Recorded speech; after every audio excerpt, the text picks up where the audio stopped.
Oh, I'm introducing the first one, that's why. Our first presenter tonight is Jason Lee Norman. Yay, Jason! Absolutely. Jason is a writer and a dreamer.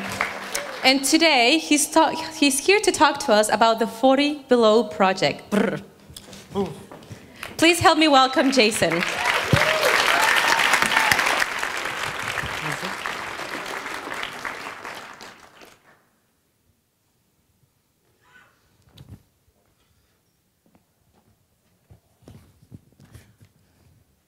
I love Edmonton, and I love winter in Edmonton, and I think a lot of people think that that's weird sometimes, but I think winter in Edmonton can be exhilarating and unique, and I think anybody that has gone to start their car at 6 in the morning after it's been 30 below all night knows how exhilarating it can feel.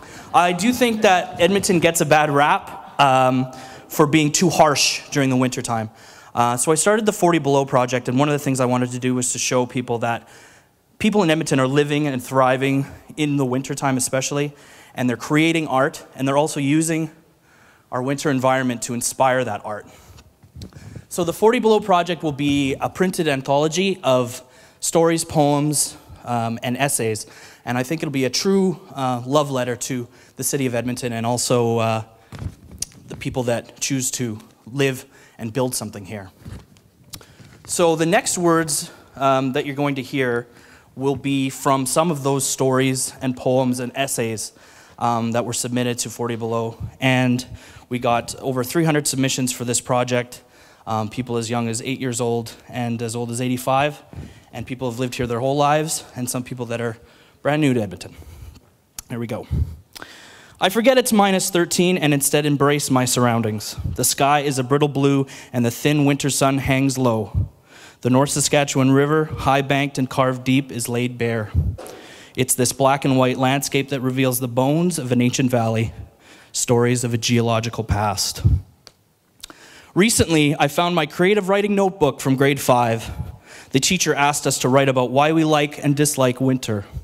Why I like winter. I like winter because you can go sledding and come home and have hot chocolate in a rocker by the heater. You can go skating and slip and slide in the snow. I miss the intensity of Edmonton. I miss the crunch of new snow, the endlessness of the winter, and the anticipation of spring. I miss the walks and the whiskey. I miss the skating, the snowshoeing, and the stolen, frozen kisses. Most of all, I miss creating more of these memories and wish my son could be more than a midwinter tourist in his father's hometown. In early winter, the day vanishes swiftly into twilight. Stillness quickens. The world holds its breath. Into the darkening, our skates slice long lines. You warm our daughter's small hands in your large ones, and the ice cracks shoot sound running through smooth, clear surface for almost a mile. On the sidewalk, I marched onwards, the matted snowflakes compressing together underneath my feet. My heart pounded like I was on my first date. When I looked up, the sky was dark, without any moon or stars, as if they had migrated south like snowbirds. The snow was still falling gently and landing on me.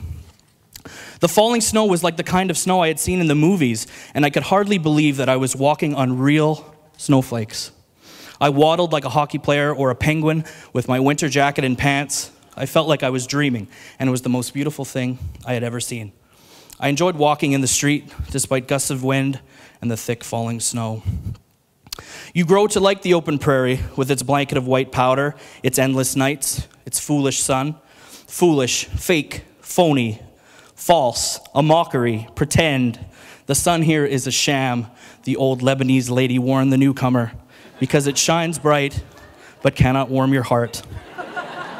I hear human sounds, Gore-Tex jackets rubbing on Gore-Tex ski pants, snowball battle cries, toboggan collisions, crunching boots on frigid grounds, winter hearts beating loudly. I hear children building snow forts. I hear parents' fingers squeaking on hot chocolate cups. I find myself longing for the Edmonton winters that I once knew. Perhaps my time away allows me to romanticize the snow and cold, but what I remember most are the blue skies, the sunny days, and the mounds of white, fluffy snow. I know it got very cold, and sometimes winter felt like it was way too long, but it is easier to deal with the cold if there's also sunshine. Neighbors brought over additional shovels, which meant that Maria and I could help our mother after a big snowfall. When we went back in the house, we would have frost around our eyes, and our cheeks would be so rosy, and we'd laugh because we thought we looked like Santa Claus. She looked up. It was only at this time of the year that in the most barren part of the northern sky, Cepheus, the constellation of the old hapless king, could be spotted. She told her son about it over the phone. When the sky was dark enough, she could trace the formations.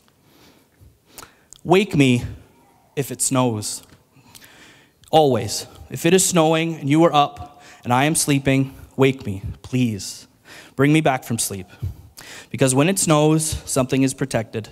Loneliness is evened out. Heartache is patted down. The patterns of life are quietly disrupted, and the world is made new.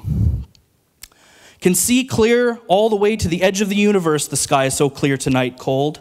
Hear the northern lights snap and crackle from over the horizon, cold. Too frigid for wolverines. Why can't we hibernate with the bears anyway, cold? Too bad we don't have a fireplace. Where's the extra blanket, bed socks, fleece PJs, and thermal nightie? Too cold for sex, cold. Scorn that last. Hold out. Embrace that flesh to fleshly, rub two willing bodies together, generate some erotic heat kind of cold that fill the maternity wards, keep the midwives hopping, late next September, creative kind of cold. I am withdrawing into my hoodie like a turtle into its shell, and I am pretending I am in a cave, and the cave is far away and not on this bus, with the city skittering by outside the windows. And from the inside of my cave, I am texting you so that you can be in here too. Just us, warm in the cave, no winter. My son returns home in the 5:30 darkness. His ears and cheeks are rosy, his eyes bright. He's chatty, describing in detail the goal he scored and how his friend Jeff said it was just like the one Gretzky made once 100 years ago when the Oilers won the cup. I practiced that move 1,000,000 times, he says. Thank you.